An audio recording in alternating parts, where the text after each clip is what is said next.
بطاقتي إلى الجواد يوتيوب. هذا الدرع الذي ادوه لي من يوتيوب. هذا ما يشرفني بأن أنا أشل درع من يوتيوب الذي أول شيء أكسره وبعدين جابر. شوف يا يوتيوب كيف فعلت بك. شوف يا يوتيوب، شوف كيف نكحت مستقبلك. شوف يا يوتيوب، هذا الدرع حق يوتيوب.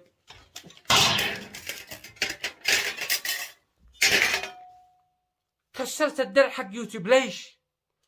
لأنهم ما يشتون ننزل في يوتيوب إلا رقص، دياثة، ندعو إلى الحرب الناعمة، إلى الشواذ، إلى يعجبهم يروجوا هذه الفيديوهات.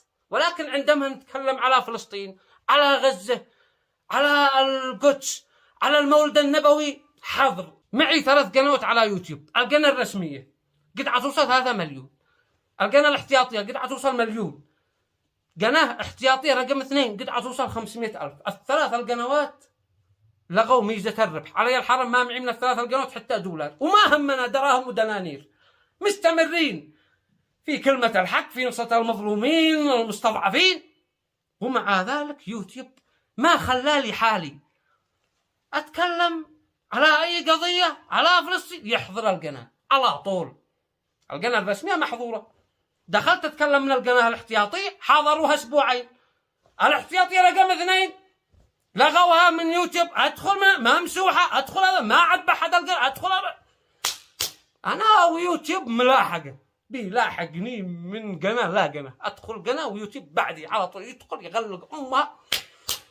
بيلاحقني يوتيوب طيران، ويرجع يكشف القناة بالمشتركين الذي داخل، يطعفركم ملان القناة. أنا شفتح قناة جديدة، قناة رابعة، لأن ال3 القنوات في خطر. إذا أتكلم على أي قضية أو مستجدات محظورات، واحدة محظورة شهر، واحدة محظورة أسبوع. القناة حقي الاحتياطية رقم 2 أقسم بالله أنهم حضروها، لأني نزلت انشودة للمولد النبوي. حضروا القناة انشودة للمولد النبوي. شاهدوا ايش رسل لي يوتيوب؟ بتقروا الرسالة؟ قال أننا بندعم العنف، المولد النبوي عنف. شفتح لي قناة رابعة. أنا ما بنفتحش قنوات استثمرها ولا أبيعها ولا أطلب الله.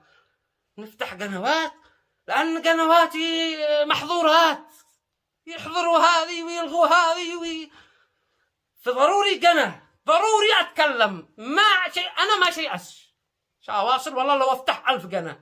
المشتركين، المحبين، المعجبين، كلكم انطلقوا إلى القناة الذي شفتحها الآن في هذه اللحظة. شطرح لكم رابط القناة في الوصف في أول تعليق، ادخلوا اشتركوا.